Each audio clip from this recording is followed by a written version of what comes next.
जिस हेतु ये कहा गया है कि किसी भी समाज की अंतरात्मा का इससे अच्छा परिचायक कुछ नहीं होता कि वो अपने बच्चों से कैसा व्यवहार करता है, क्योंकि बच्चे असहाय होते हैं, निर्णय नहीं ले पाते, और जो सिखाया जाता है वो बच्चा सीखता है। ये कारण है जिसके चलते बच्चों को केंद्र में रखा गया है कि किसी भी समाज की अंतरात्मा का इससे अच्छा परिचायक कुछ नहीं हो सकता कि वो अपने बच्चों से कैसा व्यवहार करता है। अब दूसरा प्रश्न, यहाँ पर बच्चों के साथ व्यवहार का अर्थ क्या है? मैं यहाँ खड़ी हूँ, इनसे बात कर रही हूँ, तो क्या सिर्फ यही मेरा व्यवहार है, या व्यवहार की जो परिभाषा है यहाँ पर कुछ विस्तृत है? क्या है व्यवहार? बच्चों का समाज कैसे भरण पोषण कर रहा है, बच्चों को किस तरह के अवसर दिए जा रहे हैं, किस तरह के मूल्य दिए जा रहे हैं, किस तरह का नजरिया समाज के द्वारा बच्चों के लिए विकसित किया जा रहा है, ये सारी चीजें बच्चों के साथ व्यवहार के दायरे में आ जाएगी। यहाँ पर जो आपसी बातचीत वाला व्यवहार है सिर्फ वही नहीं, बच्चों के साथ व्यवहार का मतलब क्या है कि बच्चों का भरण पोषण कैसे किया जा रहा है, उनको कैसे अवसर दिए जा रहे हैं, किस तरह के मूल्य, नजरिए, दृष्टिकोण उनका विकसित किया जा रहा है, और किस तरह का सम्मान बच्चों को दिया जा रहा है। ये सारे फैक्टर होंगे जो मिलकर क्या कहलाएंगे? व्यवहार, है ना, समाज का बच्चों के साथ व्यवहार। अब ये इतनी विस्तृत चर्चा मैंने क्यों की? टॉपिक आपने बताया, आपकी समझ भी गलत नहीं थी, बिल्कुल सही थी। ये इसलिए की कि जो एक प्रॉब्लम है ना कि 1000 से 1200 शब्दों का हम कंटेंट नहीं क्रिएट कर पाते। क्यों नहीं कर पाते? क्योंकि टॉपिक को ही हम कॉम्प्रिहेंसिवली नहीं समझ पाते। सिर्फ व्यवहार को व्यवहार तक सीमित रखोगे, एक बात पता चल गई कि बच्चे असहाय होते हैं, आप कंटेंट नहीं जोड़ पाएंगे। अब जरा मैं कुछ एग्जाम्पल देकर बताती हूँ, बाकी चीज़ें हम बाद में डिस्कस करेंगे धीरे धीरे टॉपिक पर जैसे आगे बढ़ेंगे। अब भरण पोषण, अब सिर्फ व्यवहार, बोलचाल वाला व्यवहार नहीं, समाज बच्चों के खान पान, भरण पोषण पर कितना ध्यान दे रहा है, कितना खर्च करता है, बच्चों की शिक्षा पर कितना खर्च करता है, इससे समाज का दृष्टिकोण पता चलता है, अंतरात्मा पता चलती है। अच्छा, समाज बच्चों को किस तरह के अवसर दे रहा है, समाज की अंतरात्मा का पता चलता है। बच्चों को कैसा सम्मान दे रहा है, बच्चे समाज के लिए साध्य हैं या साधन? हम अपनी आर्थिक इच्छाओं की पूर्ति के लिए बच्चों का चाइल्ड लेबर की तरह इस्तेमाल कर रहे हैं। ये क्या हो गया कि हम बच्चों को साधन मान रहे हैं, साध्य हमारा कुछ और है। तो जब आपने कीटम को तोड़ा, उसका व्यापक अर्थ समझने की कोशिश की, तो ये अर्थ समझते ही आप देखोगे कि और बहुत सारा कंटेंट होगा जो टॉपिक से लिंक होता चला जाएगा। तो सबसे पहला और सबसे जरूरी काम जब भी आप ब्रेनस्टॉर्म करें, आपको क्या करना होगा? टॉपिक में जो की टर्म्स दी हैं, बच्चों से व्यवहार, समाज की अंतरात्मा, तो सबसे पहला ऐसा क्यों होता है, बच्चे ही क्यों, वयस्क को क्यों नहीं लिया गया? और जब बच्चों के साथ हम व्यवहार की बात करते हैं तो इस व्यवहार में क्या क्या शामिल होगा, पहले इन प्रश्नों का उत्तर खोजिए और उसके बाद टॉपिक को डिटेल में ब्रेनस्टॉर्म करने की कोशिश कीजिए। आप ज़्यादा पॉइंट, ज़्यादा डायमेंशन, ज़्यादा कंटेंट लिंक कर पाएंगे। एक काम हो गया, आगे बढ़ते हैं। ब्रेनस्टॉर्मिंग का दूसरा चरण क्या है? टॉपिक को समझने के बाद आप प्रश्न उठाओगे और ये देखोगे कि इस टॉपिक में हम कौन कौन से भाग हैं जिनको डिस्कस कर सकते हैं, मतलब टॉपिक की स्ट्रक्चरिंग पर हम काम करेंगे। तो जब इसकी संरचना की बात करें तो इस टॉपिक में क्या क्या आ सकता है? देखिए, सबसे पहले तो ऐसा क्यों कहा गया है, क्या कुछ उदाहरण है जिसके माध्यम से हम बता पाएं ऐसा क्यों कहा गया है, क्यों कहा जा रहा है कि बच्चों के साथ जो व्यवहार है उससे समाज की अंतरात्मा का पता चलता है? जरा कुछ उदाहरण दीजिए और बताइए कि हमें कैसे पता चलता है। उदाहरणों पर अभी हम आएंगे, ठीक है। इसके बाद आज का समाज कर क्या रहा है और आज के समाज की किस प्रकार की अंतरात्मा हमारे सामने उभर कर आ रही, कैसा है बच्चों के साथ व्यवहार, पता तो चल रहा होगा कुछ समाज के बारे में, वो क्या है। यानी टॉपिक को आप प्रेजेंट कॉन्टेक्स्ट से जोड़िए। अब जो स्थिति है अगर खराब है तो उसका निदान या उसका समाधान भी हमें करना पड़ेगा। और साथ एक डायमेंशन किसी ने बोला था कि ठीक है, आज के समाज की अंतरात्मा का हमें पता चलता है कि वो बच्चों से कैसा व्यवहार कर रही है, और आज के बच्चों से हम जैसा व्यवहार कर रहे हैं ये भविष्य के समाज की अंतरात्मा का निर्धारण भी कर रहा है। तो भविष्य पर इसका क्या प्रभाव होगा ये बताते हुए आप प्रभावी ढंग से अपने टॉपिक को कंक्लूड करेंगे। तो मेजर ये 3-4 पार्ट तो आने ही चाहिए, छोटे छोटे कुछ और पहलू अगर बीच में आएंगे तो उनको भी हम साथ साथ देख लेंगे। तो दूसरा काम क्या किया, अर्थ समझने के बाद आपने टॉपिक को तोड़ा। लेकिन एक चीज यहां पर ध्यान देना, अगर मैं सिर्फ उदाहरण दे दूं तो मेरा काम हो जाएगा। मैं ये ना बताऊं कि अगर समाज बच्चे से ऐसा व्यवहार कर रहा है तो इससे समाज की अंतरात्मा का ये पता चलता है। ये पता मतलब कि समाज का मूल्य ये है, या इस समाज का विश्वास ये है, या इस समाज का तरीका ये है। जैसे मैं एक सिंपल एग्जांपल देती हूँ कि कैसे हम समझ सकते हैं। आप गर्ल वर्सेस बॉय चाइल्ड, एक बालक बनाम बालिका के मामले में देख सकते हैं। अगर एक समाज बालक और बालिका से समान व्यवहार कर रहा है, दोनों को समान भरण पोषण के अवसर दे रहा है, दोनों को समान तरह से शिक्षा के अवसर दे रहा है, दोनों के कर्तव्य दायित्व अधिकार बराबर है, तो हमें क्या पता चलता है, समाज कैसा है, समताकारी है। और अगर ऐसा नहीं है तो हमें क्या पता चलता है, समाज असमताकारी है।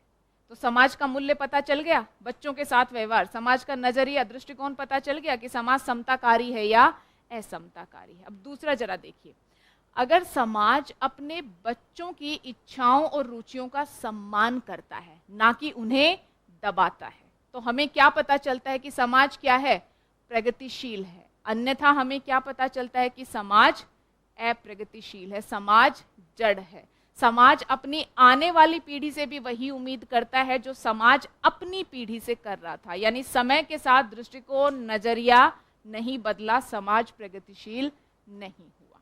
तीसरा, समाज कहाँ निवेश करता है, समाज किससे बनता है, घर परिवारों से। अगर आप देखोगे समाज में लोग या घर परिवार बच्चों की शिक्षा, उनके स्वास्थ्य के स्थान पर भौतिक पूंजी के संग्रहण पर अधिक बल दे रहे हैं, तो हमें क्या पता चलता है कि समाज का दृष्टिकोण क्या है, मानव पूंजी की अपेक्षा उनके लिए भौतिक पूंजी, धन संपत्ति का संग्रह अधिक महत्वपूर्ण है। किसी समाज में अगर चाइल्ड लेबर है या बच्चों के साथ दुर्व्यवहार है तो हम क्या देखते हैं कि ये समाज बच्चों को साधन मान रहा है, ना कि साध्य मान रहा है। कई स्थानों पर भूखमरी है, बच्चे भूख का शिकार हैं, पोषण संबंधी आवश्यकताएं पूरी नहीं हो रही, और कुछ लोग जो है अत्यधिक खर्च करके अपना जीवन व्यतीत कर रहे हैं। समाज बच्चों पर ध्यान नहीं दे पा रहा है। ये क्या दिखाता है कि समाज में प्रेम, करुणा, संवेदना जैसे मूल्यों का अभाव है।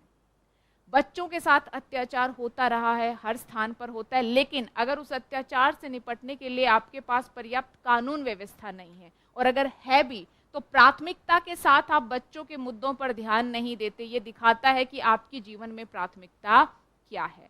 तो ओवरऑल इन एग्जाम्पल से समझ में आया कि कोई समाज बच्चों से कैसा व्यवहार करता है, उससे समाज के अलग अलग मूल्य और प्रवृत्तियों का पता चलता है। और वो मूल्य और प्रवृत्तियां क्या हैं, समाज का दृष्टिकोण समताकारी है या असमताकारी है, समाज प्रगतिशील है या पूर्वाग्रह से पीड़ित है, समाज आखिर किस तरह के निवेश को वरीयता देता है, समाज की प्राथमिकता क्या है, वर्तमान या समाज का भविष्य।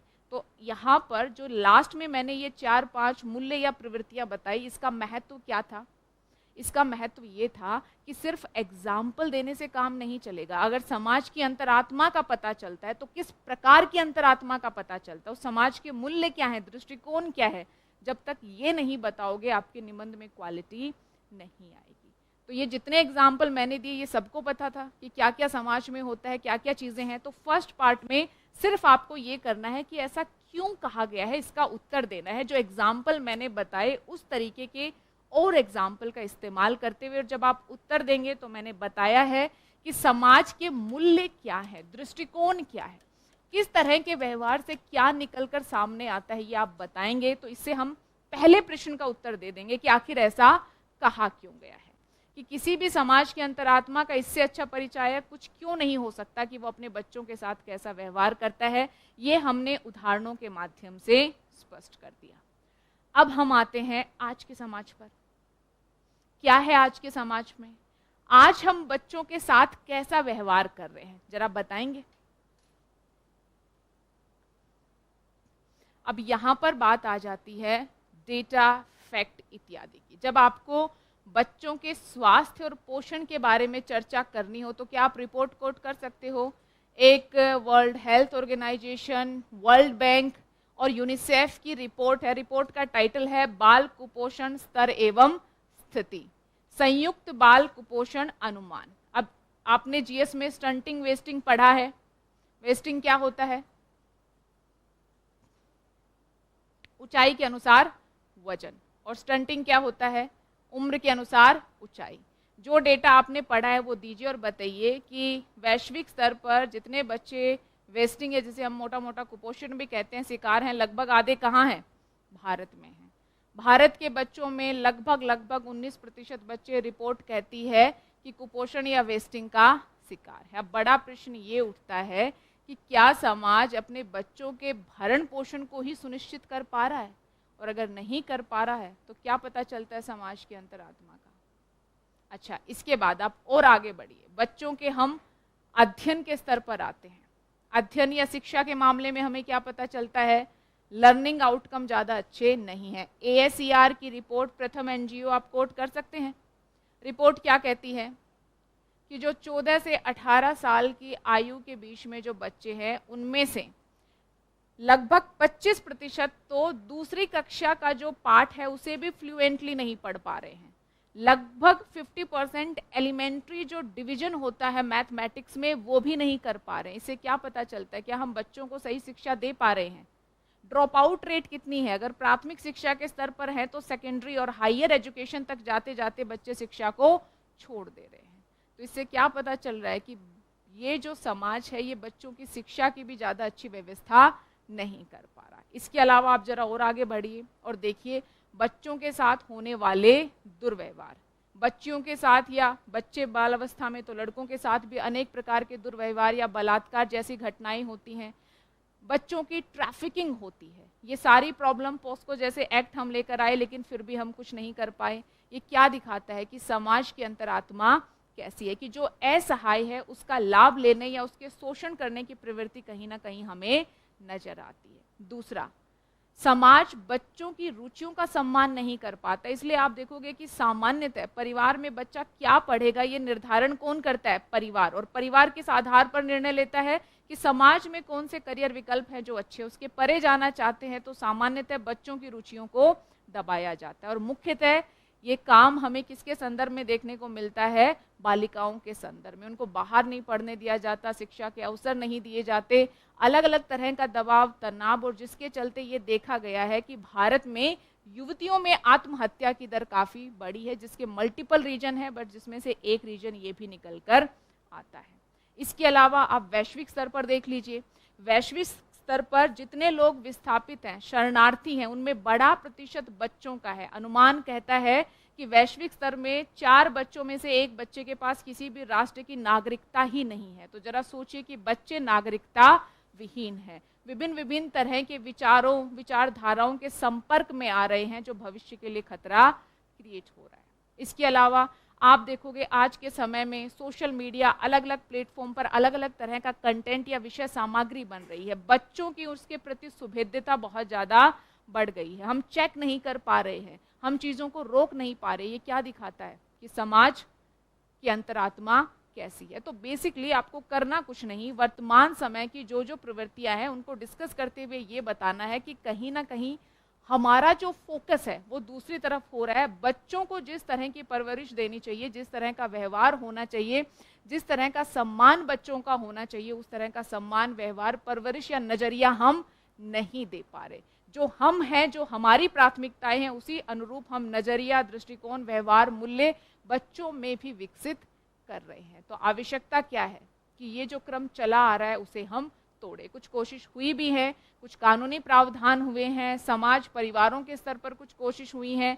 पहले जितने विद्यमान असमानताएं थी उसकी तुलना में अब कम हुई है। जो प्रगतिशील तो नजर आता है, लेकिन अभी भी काफ़ी कुछ किया जाना बाकी। अब काफ़ी कुछ करना हो तो हम शिक्षा के मामले में कर सकते हैं, स्वास्थ्य के मामले में कर सकते हैं, हम बच्चों के सामाजिकरण की प्रक्रिया को बेहतर कर सकते हैं, शरणार्थी बच्चों के लिए विशेष तरह की व्यवस्था हम कर सकते हैं। मतलब जो भी हमने प्रॉब्लम डिस्कस की उनका आप समाधान देंगे, ये आपके समाधान में आ जाएगा।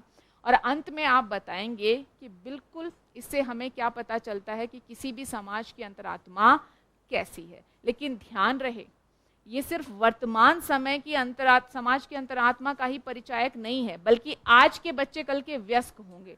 जो सिखाकर हम इन्हें भेज रहे हैं वो कल करेंगे। तो ये सिर्फ आज के समाज की अंतरात्मा का ही निर्धारण नहीं हो रहा, बल्कि भविष्य में आने वाले समाज की अंतरात्मा का निर्धारण भी यहीं से हो जाता है कि आज का समाज अपने बच्चों से कैसा व्यवहार कर रहा है। और ये कहा भी गया है, क्या कहा गया है, एक टॉपिक हमने बार बार देखा है कि टूटे हुए वयस्क की मरम्मत करने की तुलना में मजबूत बच्चों का निर्माण करना आसान है। तो समय है कि हम मजबूत बच्चों का निर्माण करें, क्योंकि टूटा हुआ कोई भी वयस्क समाज को किस हद तक प्रभावित कर सकता है ये हमें हिटलर के एग्जाम्पल से बहुत अच्छे से समझ में आता है। कहा जाता है कि हिटलर का बचपन अत्यधिक संघर्ष भरा था। जो वो पढ़ना चाहते थे नहीं पढ़ना पाए, आर्ट परस्यू करना चाहते थे उनको अवसर नहीं मिला, उनके पिता का व्यवहार उनसे उचित नहीं था, माता की मृत्यु उनके बचपन में ही हो जाती है, तो उनका बचपन कहीं ना कहीं संघर्ष की अवस्था में गुजरा। तो ये प्रभाव उनके मानसिक पटल पर था, जिसके चलते वो इस तरह का कार्य करते। ये एक कारण है, एकमात्र कारण नहीं है। तो बेसिकली आपको समझ में आया कि पहले टॉपिक की आप स्ट्रक्चरिंग करोगे, एक एक पार्ट से जुड़ा हुआ आप कंटेंट, विषय सामग्री निकालोगे, तथ्य दे सकते हो अगर स्कोप है तो, एग्जाम्पल दीजिए अगर स्कोप है तो, जो जो आपको याद आता है उस टॉपिक से रेलिवेंट है आप दीजिए और लिखिए और प्रभावी ढंग से अपने निबंध को पूरा कीजिए।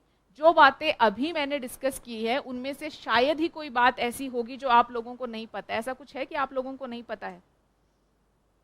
सब पता था। इवन कोटेशन तो आज ही की क्लास में हमने कितनी बार देखी थी कि टूटे हुए वयस्क की मरम्मत करना कठिन है, किसकी तुलना में, मजबूत बच्चों की तुलना में। हिटलर का एग्जाम्पल सबको पता है।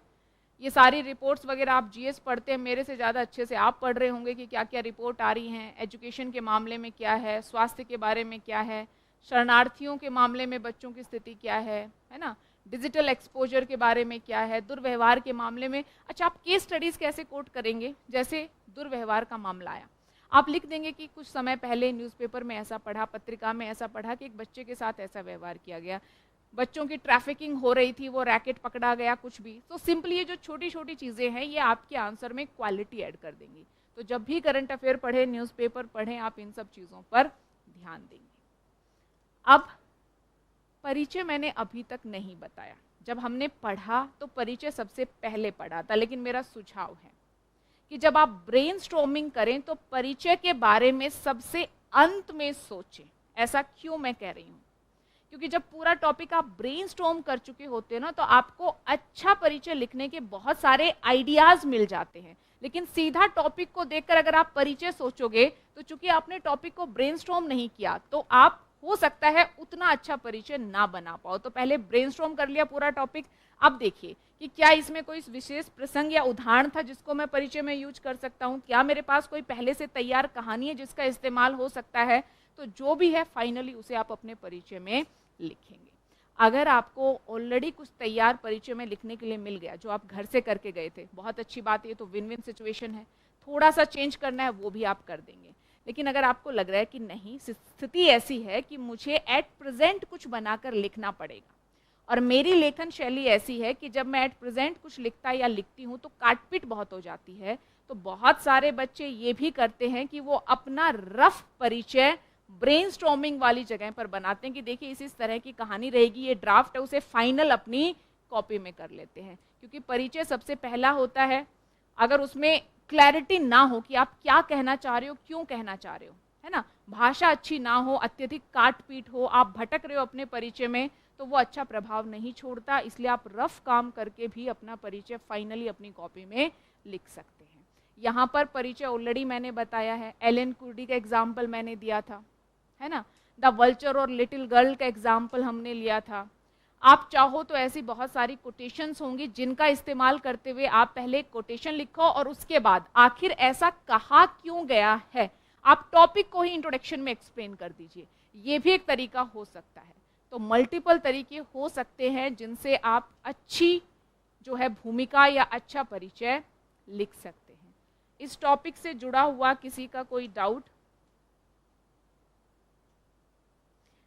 सिद्धि ने लिखा है कि आज भी चाइल्ड मैरिज, ये भी आप बिल्कुल दिखा सकते हो, है ना। बट चाइल्ड मैरिज क्या है कि हम इज्जत प्रतिष्ठा के नाम पर बच्चों के बचपन की बिना परवाह किए उनका विवाह कर दिया जाता है। बहुत अच्छा एग्जाम्पल आप दे सकते हो। मोबाइल फोन बच्चों को कैसे प्रभावित कर रहा है, वो भी हम लिख सकते हैं, बिल्कुल आप लिख सकते हो। हमने बात भी की है डिजिटल एक्सपोजर, है ना, किस तरह का कंटेंट आ रहा है। एक तो ऐसा कंटेंट आ रहा है जो बच्चों की अस्मिता पर ही प्रश्न लगा रहा है, प्लस बच्चों का अलग अलग तरह के कंटेंट या विषय सामग्री के प्रति एक्सपोजर बढ़ रहा है। चाइल्ड पोर्नोग्राफी इत्यादि सबको आप डिस्कस कर सकते हो। जी,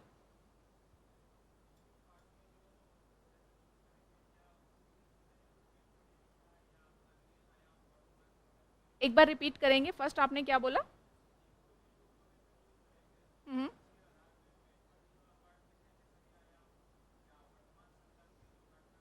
देखिए, इनका कहना है कि जो हम कोटेशन यूज करेंगे, जैसे थोड़ी देर पहले, और आई थिंक यहाँ पर मैसेज सही से कम्युनिकेट नहीं हुआ, क्या हम कोटेशन यूज करेंगे उसी आधार पर इस निबंध में क्या क्या भाग आने चाहिए ये हम निकालेंगे?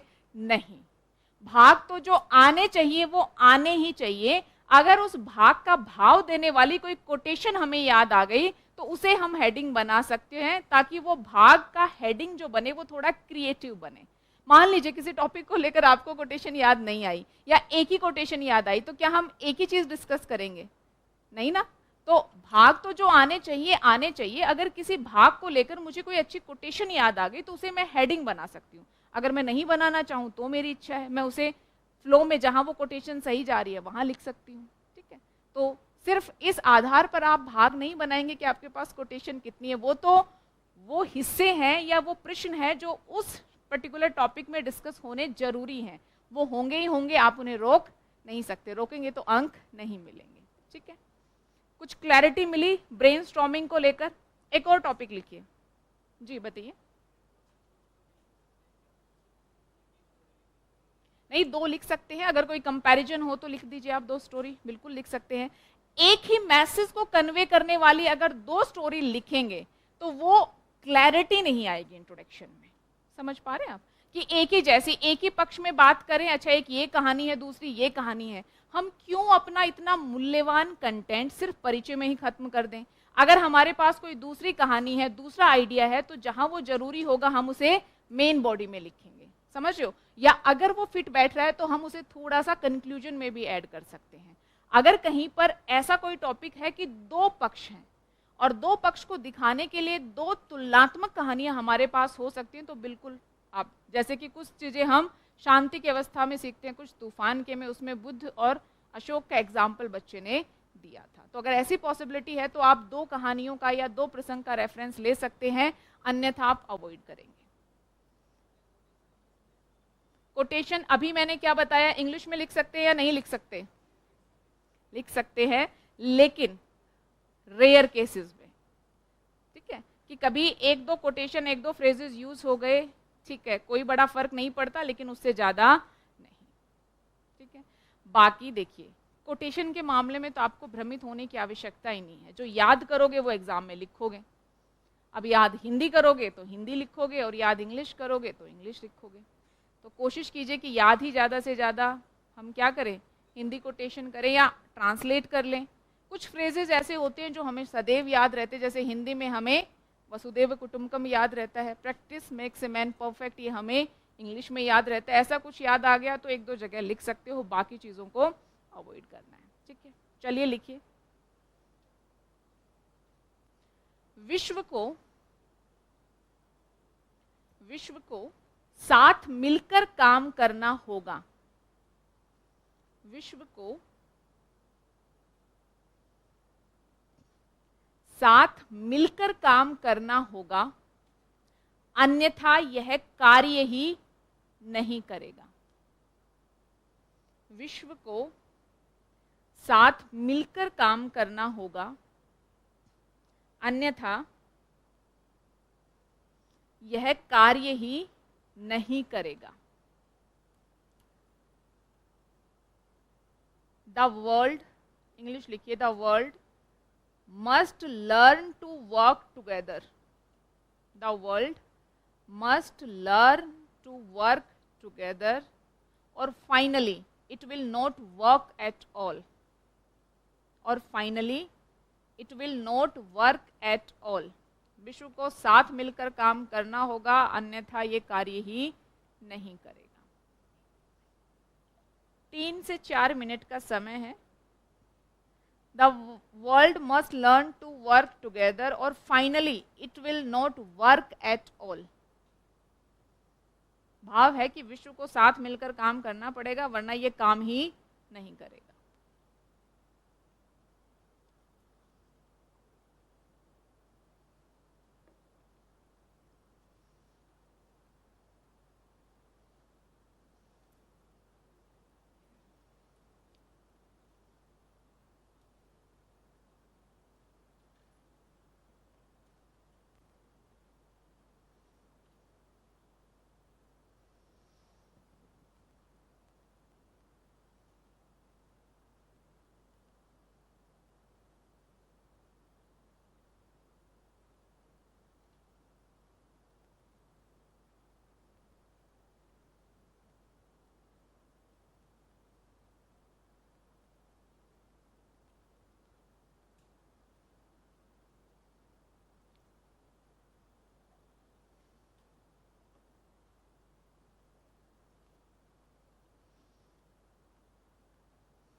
क्या समझ पा रहे हैं टॉपिक से?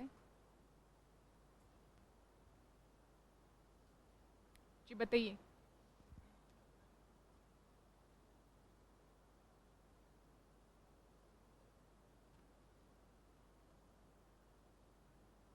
जी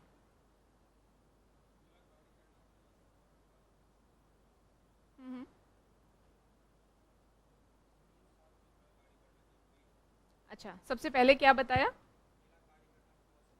अकेला कार्य करना क्यों असंभव है?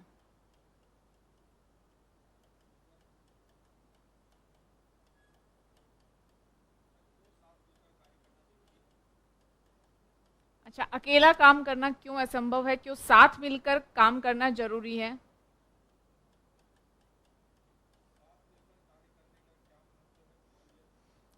साथ मिलकर काम करने का क्या महत्व है?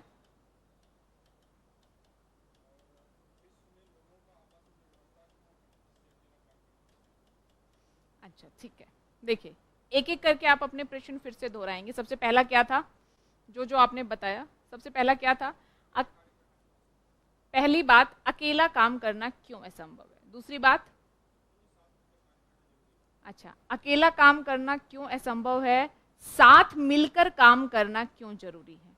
तीसरा,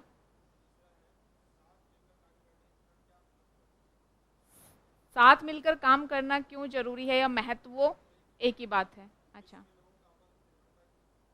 विश्व में आपस में लोगों की निर्भरता क्यों है, वो भी मोर एंड लेस एक ही बात है, क्योंकि साथ मिलकर काम करना क्यों जरूरी है।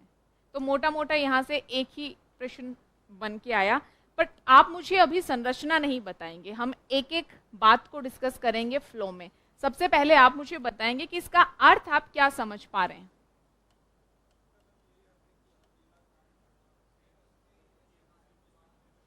ठीक है, परस्पर निर्भरता का पता चलता है जी।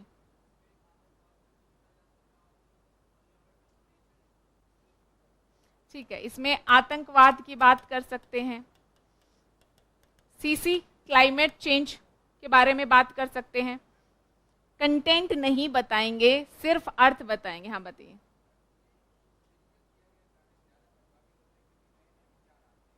ठीक है, मिलकर किया गया कार्य अधिक प्रभावी होता है, क्योंकि अलग विचार, अलग दृष्टिकोण, अलग तरीके हमें पता चलता है। ठीक है, प्रभाव भी ज्यादा होता है, प्रतिक्रिया भी आती है। यहां से कोई कुछ बताना चाह रहा था? अच्छा ठीक है, आप बताइए।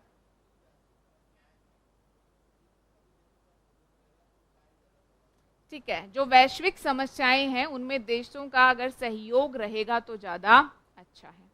ठीक है, देखिए इस टॉपिक के अर्थ में कोई ज्यादा समस्या नहीं है। सिंपल ये टॉपिक क्या कह रहा है कि विश्व के बीच परस्पर सहयोग, समन्वय, विश्वास होना चाहिए। और क्यों होना चाहिए? क्योंकि आज के समय में जो समस्याएं हैं या चुनौतियां हैं वो इस प्रकार की हैं कि उनका प्रभाव सिर्फ राष्ट्रों की सीमाओं तक या समाज की सीमाओं तक ही सीमित नहीं है, बल्कि उसका प्रभाव उनसे परे है। तो जब समस्याओं की प्रकृति ऐसी है जो किसी सीमा का अनुसरण नहीं कर रही है, तो जो हमारी रणनीति होगी वो भी ऐसी होनी चाहिए जो सीमाओं तक सीमित ना हो। इसलिए जरूरी है कि वैश्विक स्तर पर सहयोग हो, समन्वय हो, परस्पर विश्वास हो, क्योंकि विश्व आपस में एक दूसरे से कनेक्ट हो चुका है, जुड़ चुका है, पारस्परिक निर्भरता बढ़ गई है और उसी अनुरूप समस्याएं भी हमारे सामने आ रही हैं। इसलिए ये टॉपिक क्लियरली कह रहा है कि विश्व को साथ मिलकर काम करना पड़ेगा। अगर साथ मिलकर काम नहीं करेंगे तो विश्व काम ही नहीं कर पाएगा, सारी व्यवस्था ठप पड़ जाएगी और मानव जाति का अस्तित्व संकट में आ जाएगा। सिंपल टॉपिक का अर्थ, किसी और को कोई और अर्थ भी समझ में आ रहा है इस टॉपिक का? इसके अलावा किसको दिखाता? हाँ बिल्कुल, टीम वर्क। अगर आपको दूर जाना है, तेज चलना है तो आप अकेले चले, और अगर आपको दूर जाना है तो साथ मिलकर चले। बहुत अच्छा, हाँ बिल्कुल। तो यहाँ पर आपको क्या पता चला, देख रहे हो इधर उधर जो कोटेशंस हम पढ़ रहे हैं, यूज कर रहे हैं टॉपिक्स में, वो भी एक दूसरे में इस्तेमाल हो सकती हैं।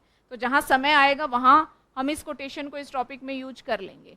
मोटा मोटा अर्थ यही है कि आज के समय में जो समस्याएं हैं, जो परस्पर निर्भरता है, उसको देखकर राष्ट्रों के बीच परस्पर सहयोग, समन्वय और विश्वास बहाली अत्यधिक आवश्यक है। अब हम आते हैं स्ट्रक्चरिंग पर, और जब स्ट्रक्चरिंग में हम पहले इंट्रोडक्शन की बात करेंगे, ट्रांजिशन पैसेज उसे हम छोड़ देते, अभी के लिए इंट्रोडक्शन क्या हो सकती है हम लास्ट में देखेंगे।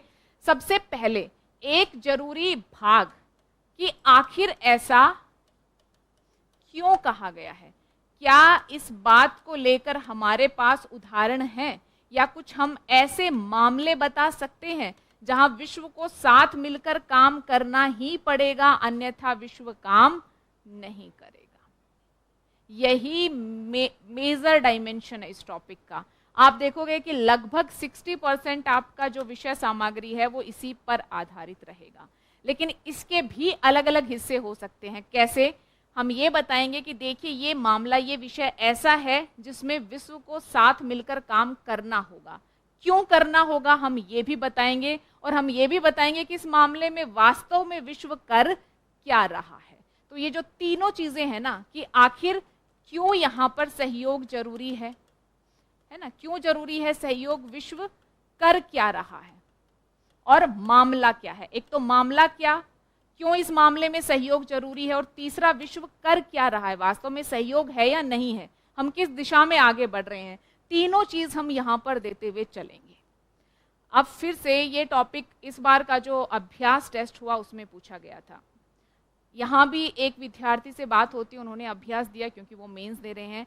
प्रॉब्लम क्या थी उनकी कि उन्होंने इन तीनों चीज़ों को अलग अलग लिखने की कोशिश की। जरा सोचिए कि एक स्थान पर एक ही निबंध में आप पर्यावरण ऐसा मामला है जहाँ विश्व को साथ मिलकर काम करना पड़ेगा, और चूंकि पर्यावरण अब किसी सीमा तक सीमित नहीं है, पर्यावरण का प्रभाव। अच्छा, अगले स्थान पर वो पहले सारे मामले और भी डिस्कस कर दिए, फिर जाकर वो बच्चा फिर से पर्यावरण पर आ रहा है और क्या बता रहा है कि देखिए पर्यावरण के मामले में लेकिन विश्व काम नहीं कर रहा है साथ, है ना, समझौते हो रहे हैं, जो भी उसकी ऑब्जर्वेशन थी। तो इससे क्या हुआ कि एक ही पॉइंट अलग अलग जगह पर बिखर गया, और इससे निबंध में कंटेंट सेम ही था, कोई अंतर नहीं था, लेकिन फिर भी दोहराव लगने लगा। और उनको जब इस तरह का फीडबैक दिया गया तो उनका प्रश्न क्या था कि जब एक ही चीज के अलग अलग पहलू हम डिस्कस करें कि ऐसा क्यों है, क्या कारण है, हम क्या कर रहे हैं, तो हमें एक साथ डिस्कस करना चाहिए या हमें अलग अलग जगह पर उसका उत्तर देना चाहिए। तो मेरा सुझाव ये है कि इससे कंटेंट आपका सेम ही रहता है, लेकिन कुछ जो है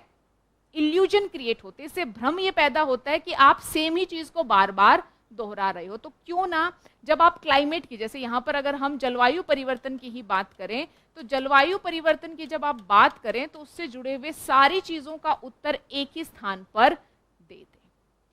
ये क्या रहेगा कि आप एक ही स्थान पर एक मुद्दे को डिस्कस कर रहे हो, क्यों जरूरी है, क्या क्या कारण है, और विश्व उस संदर्भ में क्या कर रहा है, आप सारी चीजों को डिस्कस कर लेंगे। ठीक है, क्लियर हुआ? एक भाग तो ये हो गया। अच्छा, आप मुझे ये बताइए, क्या विश्व का मतलब राष्ट्र ही है? राष्ट्रों से मिलकर विश्व बनता है? विश्व तो एक ब्रॉडर टर्म है ना, मानव समाज भी विश्व में आ गए हैं, खुद मनुष्य भी विश्व का हिस्सा है। तो हम सिर्फ सीमाओं के बीच वो मामले जहां पर परस्पर सहयोग चाहिए उन्हीं की बात क्यों करें? क्या हम यहाँ पर खुद मनुष्यों के बीच सहयोग चाहिए, मानव समाज के बीच भी सहयोग चाहिए, और एक राष्ट्र के भीतर भी सहयोग चाहिए।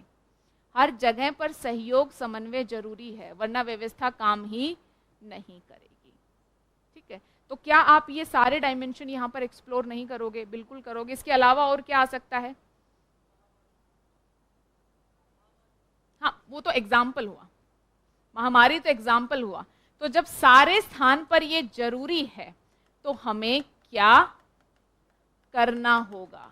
और लास्ट में हमारा कंक्लूजन, मतलब अल्टीमेट कंक्लूजन, हमारा दृष्टिकोण, हमें लगता है कि जो है विश्व को साथ मिलकर काम करना होगा, वरना विश्व काम ही नहीं करेगा, या आपको लगता है कि नहीं, अलग थलग रहकर भी हम काम कर सकते हैं? तो वे फॉरवर्ड के बाद आपका लास्ट कंक्लूजन पर ध्यान रहे। आपका अल्टीमेट कंक्लूजन वो कुछ भी नहीं होता, ये चीज़ बिल्कुल क्लियरली ध्यान में रखनी है। क्या होता है, जो मेन बॉडी में आपने डिस्कस किया है ना, यहाँ ही आपका झुकाव स्पष्ट हो जाता है एग्जामिनर को। लास्ट में तो आप सिर्फ उसे क्लियरली लिखते हो, पता चले पूरे टॉपिक में आपने डिस्कस कर दिया कि बिल्कुल साथ मिलकर ही काम कर सकता है, और लास्ट में लिख दिया नहीं, अकेले भी कर सकता है, मतलब वो कॉन्ट्राडिक्ट कर गया, है ना। तो जो आपका व्यू पॉइंट है वो आपके सारे निबंध से ही समझ में आने लगता है।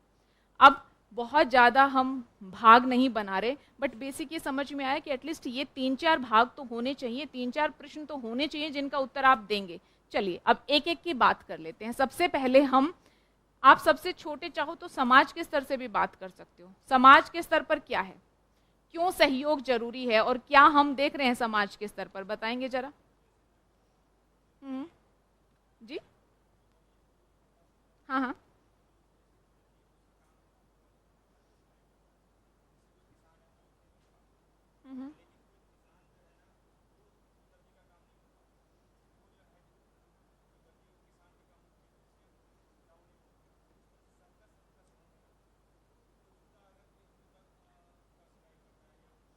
ओके। अच्छा, इनका कहना है कि देखिए, दर्जी है वो दर्जी का काम करेगा, कोई दूसरा व्यक्ति जो काम कर रहा है जूते वाला वो जूते का काम करेगा, मतलब कि सभी की आवश्यकताएं पूरी होती रहें, इसलिए सबको साथ काम करना पड़ेगा। जो जूता बनाने वाला है वो सिर्फ जूते पहन के काम नहीं चला सकता, है ना। जो कपड़े सिलने वाला दर्जी वो सिर्फ कपड़े सिल के काम नहीं चला सकता। आवश्यकताएं एक दूसरे से पूरी हो रही हैं तो हमें साथ मिलकर काम करना पड़ेगा। बिल्कुल, ये बहुत बेसिक, बहुत अच्छा एग्जाम्पल है। इसके अलावा वास्तव में नकारात्मक प्रवृत्तियां क्या हैं, क्योंकि कहीं ना कहीं टॉपिक किसी कारण से बनता है। समाज आप देखोगे लिंग के आधार पर बटा हुआ है, वर्ग के आधार पर बटा हुआ है, धर्म के आधार पर, संप्रदाय के आधार पर बटा हुआ है, और एक दूसरे से बटकर अलग अलग तरह की पूर्व धारणाएं या पूर्वाग्रह समाज ने बनाकर रखा हुआ है। तो क्या ऐसे समाज कभी भी कार्य कर पाते हैं? समाज में समय समय पर टकराव होती है, हिंसा होती है, लोगों की जान जाती है, और ऐसा समाज कभी भी प्रगति भी नहीं कर पाता। तो अगर हम चाहते हैं, अगर यहाँ पर हम विश्व एक समाज को माने, तो समाज का साथ मिलकर रहना, साथ मिलकर चलना, परस्पर सहयोग, समन्वय और विश्वास उस समाज की प्रगति के लिए अत्यधिक आवश्यक है। अच्छा, यहाँ पर आप राष्ट्र की बात भी कर सकते हो। राष्ट्र में क्या है? क्षेत्रवाद का भाव है। सभी लोग अपने अपने क्षेत्रों के हितों को अधिकतम करना चाहते हैं। सन ऑफ सॉइल जैसी जो विचारधाराएं हैं वो काम कर रही हैं। राष्ट्र के क्षेत्र विशेष का अलगाव, हिंसा हमें देखने को मिल रही है। क्या इस तरह से बंटकर कोई भी राष्ट्र काम कर सकता है? जब किसी राष्ट्र का कोई भी हिस्सा बटा होता है तो राष्ट्र की सारी ऊर्जा उसी हिस्से को जोड़ने में लगती है। राष्ट्र की प्रगति का पथ कहीं ना कहीं बाधित हो जाता है। तो किसी भी राष्ट्र का कल्याण भी तभी हो सकता है जब राष्ट्र मिलकर आगे बढ़े, तभी राष्ट्र का अस्तित्व भी हो सकता है। वरना आप कितने एग्जाम्पल देखोगे कि राष्ट्र विखंडित हो गए, उनका अस्तित्व ही समाप्त हो गया। इतिहास आपको ऐसे अनेक एग्जाम्पल देंगे। भारत की स्थिति देख लो, आप देखोगे कि अंग्रेज जब हमारे यहाँ आते हैं या विदेशी शक्तियों का आक्रमण होता है, हम क्यों नहीं झेल पाए? हम क्यों अधिकांश मामलों में हार गए? क्योंकि हम बटे हुए थे। सब अपनी अपनी इच्छाओं, आकांक्षाओं, महत्वाकांक्षाओं की पूर्ति में लगे हुए थे। तो जब हमें परस्पर सहयोग नहीं था, विश्वास नहीं था, जिसके चलते छोटी छोटी शक्तियां आई, बड़ी शक्तियां भी आई और हमें हराकर चले गए। तो ऐसे मल्टीपल एग्जाम्पल दे सकते हो। जो मेरा कहने का भाव है कि जब विश्व यहाँ पर कहा जा रहा है तो विश्व लिबरल कैपेसिटी में ऐसे में यूज हुआ है। उसको सिर्फ आप राष्ट्रों के बीच वाले मामलों तक सीमित नहीं रहेंगे। समाज भी विश्व का हिस्सा है, एक राष्ट्र भी विश्व का हिस्सा है, और राष्ट्रों के बीच जो आपसी संबंध है वो भी विश्व का हिस्सा बनेंगे। जैसे कुछ समय पहले मैंने आपको एक टॉपिक दिखाया था, टूटे हुए वेस्ट की मरम्मत करने की तुलना में मजबूत बच्चे का निर्माण आसान है। मोहनलाल की कॉपी थी, तो उसने टूटा हुआ व्यस्क एक इंडिविजुअल को भी लिया था और पूरी सोसाइटी को भी लिया था। तो ऐसे में ये स्कोप होता है कि देखिए, आप व्यवहारिकता से परे नहीं जाएंगे, मतलब जो कुछ भी मन करे वो अर्थ नहीं निकाल लेंगे, लेकिन सीमाओं में रहते हुए आप टॉपिक को एक्सप्लोर कर सकते हो। तो विश्व के संदर्भ में जब आप बात करेंगे तो पहले एक समाज के लेवल की बात करेंगे, फिर एक राष्ट्र के लेवल की बात करेंगे, और फिर हम आ जाएंगे अंतर्राष्ट्रीय मामलों के संदर्भ में। अच्छा, ये भी स्पष्ट होना चाहिए कि मेन यहाँ पर अंतर्राष्ट्रीय मामला ही है। तो मेन हमारा जो फोकस रहेगा, मुख्य जो हमारा कंटेंट रहेगा, वो इसी के बारे में रहेगा। इनको तो हम 10-10% तक का भारांश देकर डिस्कस करेंगे, उसके बाद हम किसकी तरफ शिफ्ट कर जाएंगे? अंतर्राष्ट्रीय। अब आप एक चीज और भी देखोगे, इस टॉपिक में हमने क्या किया? समाज, राष्ट्र और फिर विश्व, यानी आप हितधारक अप्रोच का इस्तेमाल करते हुए भी आगे बढ़ रहे हो। अच्छा, अब जब हम विश्व के स्तर पर आएंगे तो हम बिल्कुल हितधारक स्तर का अप्रोच इस्तेमाल कर रहे हैं, हितधारक तरह का। अब इसमें आप अलग अलग आयाम भी शामिल कर सकते हो। आप देख रहे हो वो तरीके हमने पढ़े थे, लेकिन जरूरत पड़ती है तो हम मिक्स एंड मैच भी कर सकते हैं। अब जब अंतर्राष्ट्रीय स्तर पर बात करोगे तो पहला क्लाइमेट चेंज, यानी पर्यावरण का आयाम।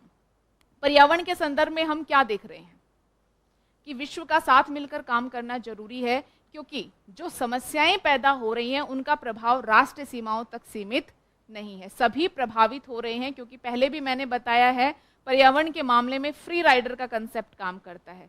हानि हो रही है तो सबको हो रही है, चाहे हानि पहुंचाई किसी ने भी हो, लाभ चाहे अच्छा किसी ने भी किया हो, लाभ सबको हो रहा है। और कई मामलों में तो हानि कोई और पहुंचा रहा है पर्यावरण को और प्रभावित कोई और हो रहा है। विकसित राष्ट्रों ने अपनी प्रगति की, उत्सर्जन किया। तुवालू, मालदीव जैसे जो छोटे छोटे द्वीपीय राष्ट्र हैं, उनका अस्तित्व संकट में पड़ा हुआ है।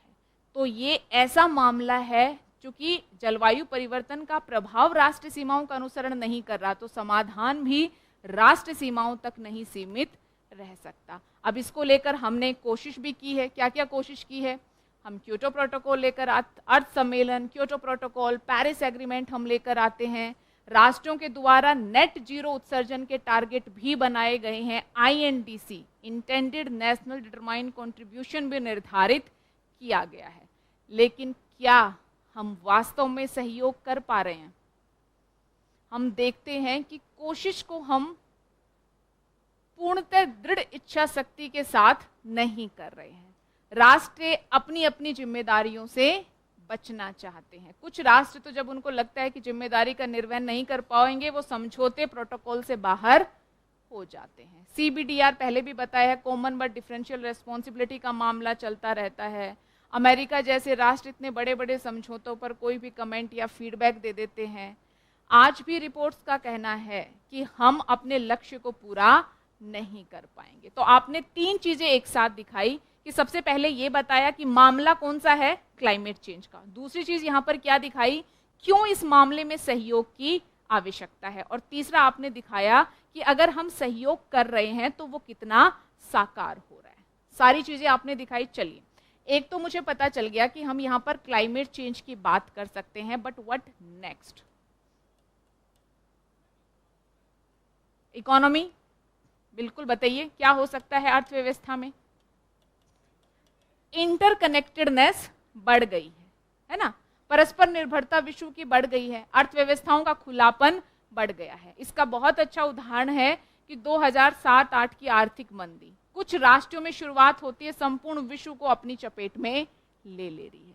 तो अब आवश्यकता क्या है कि अपनी आर्थिक नीतियों के मामलों में विश्व साथ मिलकर काम करे, सिर्फ अपने हितों पर ध्यान ना दे। लेकिन क्या कर पा रहे हैं राष्ट्र काम? नहीं। अपने अनुसार सब अपनी नीतियां अपने हितों को अधिकतम बनाने के लिए कर रहे हैं। राष्ट्रीय संरक्षणवादी नीतियां अपनाना शुरू कर दिया है, राष्ट्रों के बीच ट्रेड वॉर हो रहा है, ये हमें सहयोग देखने को मिल रहा है। तो ध्यान रहे, ये जो छोटे छोटे एग्जाम्पल आप GS में पढ़ते हो ना, ये आपकी बातों की पुष्टि करने के लिए अत्यधिक जरूरी है। चलिए, अर्थव्यवस्था भी हमने देख ली। स्वास्थ्य के संदर्भ में कुछ समझ में आ रहा है? स्वास्थ्य, चूंकि आज के समय में बीमारियां नहीं महामारियां हो गई हैं, पैंडेमिक्स है ना, तो क्या किसी एक राष्ट्र की नीति उसे पूर्णतः बचा सकती है? नहीं। तो मामला है कि संपूर्ण विश्व को सहयोग करना पड़ेगा बीमारियों को फैलने से रोकने के लिए भी और उनके प्रभावी निदान के लिए भी, जैसे कोविड-19 का मामला था। लेकिन हम क्या देखते हैं? सहयोग है, सीमित स्तर का सहयोग देखने को मिलता है, लेकिन बड़े स्तर पर राष्ट्र अपने हितों को वरीयता देते हैं। जैसे वैक्सीन नेशनलिज्म आपने पढ़ा था कि मेरे राष्ट्र की वैक्सीन हमारे लिए, दूसरों को हम नहीं भेजेंगे। तो दिखाता है कि कहीं ना कहीं आज भी ह्यूमैनिटी बटकर काम कर रही है। इसके अलावा और कौन सा मामला हो सकता है? तकनीक, और उसमें भी मुख्यतः AI दो धारी तलवार बन चुकी है। अच्छा, उसके प्रभाव भी एक राष्ट्र तक सीमित नहीं है, तो विश्व को मिलकर कुछ नियम मानक बनाने पड़ेंगे जिसका सभी अनुसरण करेंगे, तभी तकनीक, प्रौद्योगिकी या AI का संतुलित ढंग से इस्तेमाल हो पाएगा। लेकिन हो क्या रहा है? सारी तकनीक, प्रौद्योगिकी सबका इस्तेमाल करके एक दूसरे को जासूसी कर रहे हैं, एक दूसरे के क्रिटिकल इंफ्रास्ट्रक्चर को नुकसान पहुंचाने की कोशिश हो रही है। आपदाओं को नहीं कोट कर सकते। क्या चल रहा है आपदाओं के मामले में? आपदाएं आ रही हैं। आपदाएं चूंकि अब इनका प्रभाव भी एक राष्ट्र तक सीमित नहीं है, तो सहयोग आवश्यक है। लेकिन एक दूसरे के साथ वित्त, तकनीक साझा नहीं की जाती। कुछ मामलों में जो है मानवीय सहायता राष्ट्रों के द्वारा जरूर की जाती। इस मामले में देखा गया है कि विश्व के स्तर पर सहयोग है। तो उसके भी कुछ एग्जाम्पल भारत ने कहां कहां की, वो तो आपको याद ही होगी, आप दे सकते हो। इसके अलावा बताइए, शरणार्थी संकट, ये एक ऐसा संकट है कि इसका निदान विश्व के मिले बिना हो ही नहीं सकता। बट क्या हम समन्वय कर पा रहे हैं? सबकी अपनी नीतियां हैं, कुछ शरणार्थियों को स्वीकार करते हैं, कुछ नहीं करते। तो प्रॉब्लम आज भी एज इट इज बनी हुई है। और मोस्ट इंपॉर्टेंट, इसको तो भूलना ही नहीं है, वैश्विक शांति।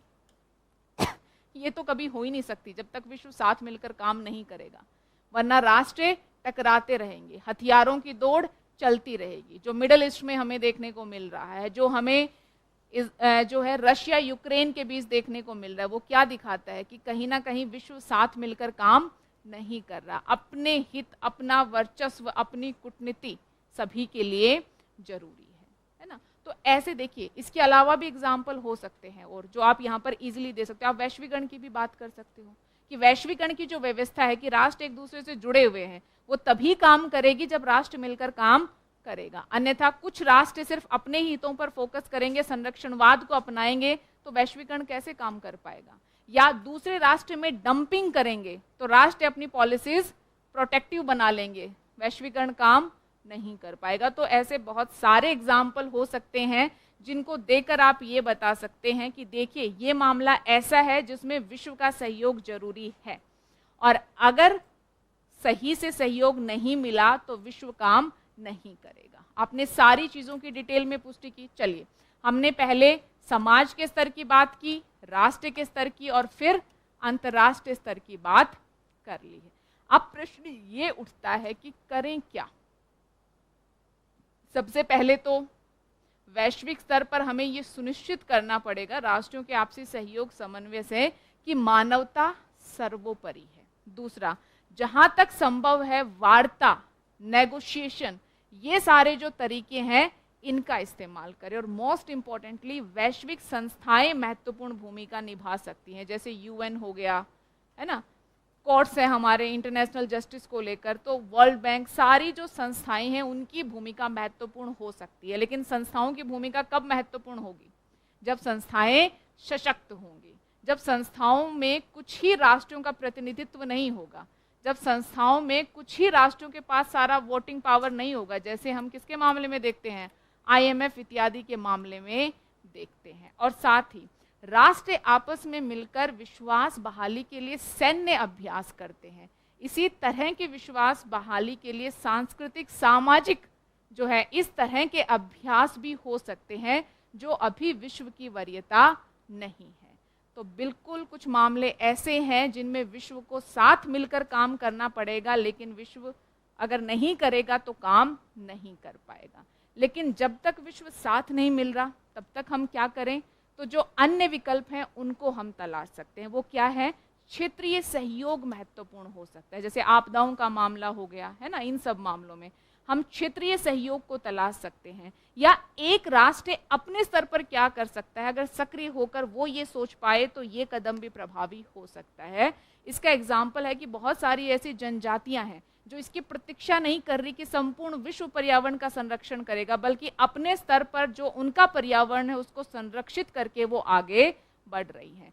तो जब तक विश्व के स्तर पर इस तरह की स्थिति ना आए कि परस्पर सहयोग, विश्वास बहाली हो, तब तक राष्ट्र और राष्ट्र से आगे बढ़कर क्षेत्रीय समूह आपस में मिलकर काम कर सकते हैं। इससे भी काफ़ी प्रभाव सृजित होगा। लेकिन लॉन्ग टर्म में हमें ये सुनिश्चित करना होगा कि विश्व एक मेज, एक टेबल पर आए, वार्ता हो, और कुछ मुद्दे ऐसे हैं जिनका समाधान संपूर्ण विश्व के साथ मिलने से ही हो सकता है, उन मुद्दों का समाधान करें। जैसे अगर डेवलपिंग नेशन पर्यावरण की जिम्मेदारी लेना चाहते हैं, अपनी हिस्सेदारी निभाना चाहिए, तो उनको चाहिए वित्त और तकनीक, तो ये विकसित राष्ट्रों को देनी होगी। तो इस तरह के कुछ और एग्जाम्पल तो आपने देखा। हमने अपने कंक्लूजन में पहले तो वे फॉरवर्ड दिया, फिर हमने बताया कि बिल्कुल विश्व का साथ आना ही अंतिम उपाय है, लेकिन जब तक ऐसा नहीं होता तब तक राष्ट्र अपने स्तर पर और क्षेत्रीय समूह अपने स्तर पर कुछ कार्य कर सकते हैं। तो मतलब हमने थोड़ा व्यवहारिक समाधान देने की कोशिश की। और हमें याद रहना चाहिए कि कहीं भी मानव के लिए खतरा संपूर्ण मानवता को खतरा है। ठीक है, एंड बाकी इन्होंने जो हमें याद दिलाया था, जहां फ्लो में जाए वो कोटेशन, कि अगर आपको तेज चलना है तो आप अकेले चलिए, लेकिन अगर आपको दूर जाना है तो आप साथ चलिए। जहां भी आपको ये दिखाना हो कि विश्व कैसे बटा हुआ है, सब राष्ट्र प्रगति की दौड़ में लगे हुए हैं, दूसरों से आगे जाना चाहते हैं, लेकिन प्रश्न अब ये उठता है कि वो कितना दूर जा पाएंगे। तो हमें उत्तर मिलता है कि जिस तरह से हमने पर्यावरण या जिसको भी क्षति पहुंचाती है, मानव जाति का अस्तित्व संकट पे है। तो ये कथन यहाँ पर महत्वपूर्ण हो जाता है कि आपको अगर तेज चलना है तो आप अकेले चलिए, और अगर आपको दूर जाना है तो साथ मिलकर चलिए। तो इस तरह से कोटेशंस का यूज होता है। पहले हमें लिंक करना पड़ेगा और फिर वो कोटेशन या वो जो लाइन हमारे पास है उसका हम इस्तेमाल करेंगे। अब छोटे छोटे फ्रेजेस, वसुदेव कुटुंबकम इत्यादि, आप कहीं भी जहाँ फ्लो में जाए उनका यूज कर सकते हो। ऐसी बहुत सारी चीज़ें आपने सुनी होगी, बिल्कुल आप उनका इस्तेमाल कीजिए। समझ में आया कि कैसे ब्रेनस्टॉर्म करना है। अब कोई भी ऐसा मामला जहां विश्व में हमें सहयोग देखने को मिला, अब देखिए विश्व में सहयोग का मतलब ये नहीं कि सभी जितने राष्ट्र हैं सब में सहयोग हो, अधिकांश में हमें देखने को मिला और उससे बड़े बड़े संकट टल गए। क्या यहाँ पर लास्ट क्लास में किसी ने विदेशी नीति की चर्चा की थी, वहां से मुझे याद आया कि आप नॉन अलाइनमेंट मूवमेंट की बात नहीं कर सकते। गुट निरपेक्ष आंदोलन, विश्व बटा हुआ था, एक दो ध्रुव थे, है ना, एक पूंजीवाद को मान रहा था, दूसरा साम्यवाद को, दो विचारधाराएं थी। उसी समय गुट निरपेक्ष आंदोलन आता है। ये कुछ राष्ट्रों की मिलीजुली कोशिश थी जिससे जो विश्व तीसरे युद्ध की तरफ जा सकता था वो रुक जाता है, क्योंकि कुछ राष्ट्रों ने परस्पर सहयोग और बुद्धिमत्ता से काम किया। आप क्यूबियन मिसाइल क्राइसिस को कोट कर सकते हैं। वो क्यों टलता है? क्योंकि राष्ट्रों के द्वारा सहयोग और बुद्धिमत्ता से काम लिया जाता है। तो आप कुछ भी ऐसा इंसिडेंट जहां पर आप पॉजिटिवली अगर ये बता पाएं कि देखिए ये मामला ऐसा था, विश्व ने साथ मिलकर काम किया, विश्व को सफलता मिली। एक बच्चे की मैं कॉपी देख रही थी, उसने ओजोन के मामले में जो हमने मॉन्ट्रियल प्रोटोकॉल किया था उसको कोट किया था, क्योंकि वो ऐसा सार्वभौमिक स्वीकृत प्रोटोकॉल है जो सफल भी हुआ है। ओजोन को जो क्षति हुई थी उस क्षति को रिवर्स करने में हम सफल हो पाए हैं। तो ये दिखाता है कि अगर विश्व साथ मिलकर काम करे और अगर अपनी प्रतिबद्धताओं को लेकर अडिग है, राष्ट्र हित संपूर्ण मानवीय हितों के बीच में नहीं आ रहे हैं, तो विश्व जो प्राप्त करना चाहता है उसे प्राप्त कर लेता है। और अगर राष्ट्र हित बीच में आ जाते हैं तो वो होता है जो क्योटो प्रोटोकॉल या पेरिस एग्रीमेंट के साथ हो रहा है। तो देखिए कितने आइडिया हैं जिनका इस्तेमाल करते हुए आप अच्छी कोटेशन लिख सकते हैं। कोटेशन लिख दीजिए, इधर उधर से आइडिया है या अच्छी कहानी, अच्छा प्रसंग आप लिख सकते हैं। तो कुछ क्लियर हुआ ब्रेनस्टॉर्मिंग को लेकर। एक टॉपिक और, वो मैं पूरा डिस्कस नहीं करूंगी, टॉपिक लिखिए। सिर्फ आपको ये बताना है कि टॉपिक का अर्थ कैसे समझना है और किस तरह की आपकी ऑब्जर्वेशन होनी चाहिए। Just a minute.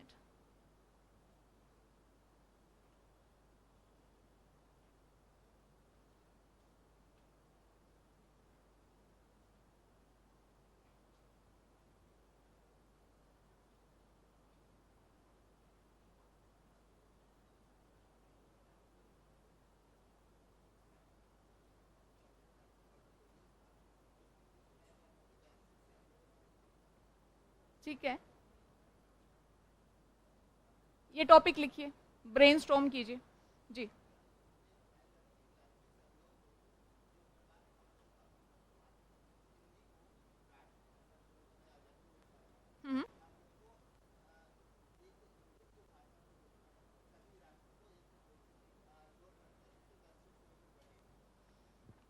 देखिए इनका कहना है कि एडिटोरियल था, एडिटोरियल में कुछ ऐसा था कि अगर राष्ट्र अलग अलग भाषाओं के स्थान पर अगर इंग्लिश की स्वीकार्यता बढ़ती है तो विश्व में सहयोग बढ़ेगा। देखिए ये सहयोग किस मामले में बढ़ेगा कि जहां भाषागत बाधाएं हैं वो बाधाएं दूर हो जाएंगी, सिर्फ सहयोग इस मामले में होगा। लेकिन अगर कोई राष्ट्र को ऐसा निर्णय लेना है जिससे वो थोड़ा विपरीत ढंग से प्रभावित हो सकता है लेकिन पूरा विश्व अच्छे ढंग से प्रभावित होगा, तो इस तरह के मुद्दों का समाधान ये नहीं है। ये सिर्फ आपस में लोग जुड़ पाएंगे, एक दूसरे को जान पाएंगे, बात कर पाएंगे, उस मामले में चीज़ों को जो है सही करेगा, हर एक मामले में नहीं करेगा। ठीक है, तो इसकी लिमिटेशन ये है। टॉपिक देखिए, कुछ ज़्यादा नहीं करना, आपको सिर्फ मैं 2 मिनट का टाइम दे रही हूँ, आपकी सोशल ऑब्जर्वेशन मुझे बतानी है। टॉपिक है लड़कियां बंदिशों के तथा लड़के अपेक्षा के बोझ तले दबे हुए होते हैं, दोनों ही समान रूप से हानिकारक व्यवस्थाएं हैं। Girls are weighted down by restrictions and boy with demands, two equally harmful disciplines. 2 minute का टाइम है। मुझे पता है इस टॉपिक पर आपके पास असंख्य विचार होंगे जो बाहर आने के लिए उछल रहे हैं, उद्वेलित हो रहे हैं, तो थोड़ा सा रोकिए और 2 मिनट ब्रेनस्टॉर्म कीजिए। सिर्फ अर्थ और सोशल ऑब्जर्वेशन क्या है, अगर आपको ये मैं आइडिया सिर्फ ये दे रही हूं कि अगर आपको ये थीम तैयार करनी है और थीम है जेंडर जस्टिस, तो आप किस तरह से इस थीम को तैयार करेंगे।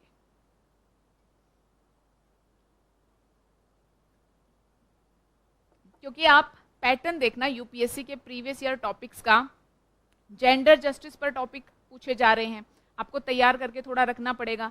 सोशल जस्टिस पर पूछे जा रहे हैं, विज्ञान से जुड़े हुए टॉपिक कहीं ना कहीं डायरेक्ट इनडायरेक्ट पूछे जा रहे हैं, मोटिवेशनल कोट या ह्यूमन वैल्यू जुड़ी हुई कोटेशन आ रही है, जैसे इस बार हैप्पीनेस पर आ गया है। ठीक है, आया है। अच्छा, इसके अलावा और क्या क्या पूछा जा रहा है, मीडिया से जुड़े हुए प्रश्न पूछे जा रहे हैं, एनवायरमेंटल सस्टेनेबिलिटी से जुड़े हुए टॉपिक्स कहीं ना कहीं पूछे जा रहे हैं, बिल्कुल। तो इस तरह की अगर 8-10 थीम आप आइडेंटिफाई कर लो, उन थीम को लेकर कोटेशन, अपने पास कंटेंट थोड़ा तैयार करके रख लो, कुछ डेटा फैक्ट भी अगर कहीं पर आ सकते हैं वो तैयार करके रख लो। आसपास का कोई भी टॉपिक आएगा, आप देखोगे आपके पास 30-40% विषय सामग्री हमेशा रहेगी जो आप उस टॉपिक में इस्तेमाल कर सकते हो। बाकी आप रियल टाइम में वहां ब्रेनस्टॉर्म कर सकते हो। तो थीम आधारित तैयारी भी आपको करनी होगी। चलिए पहले इस टॉपिक को देखिए।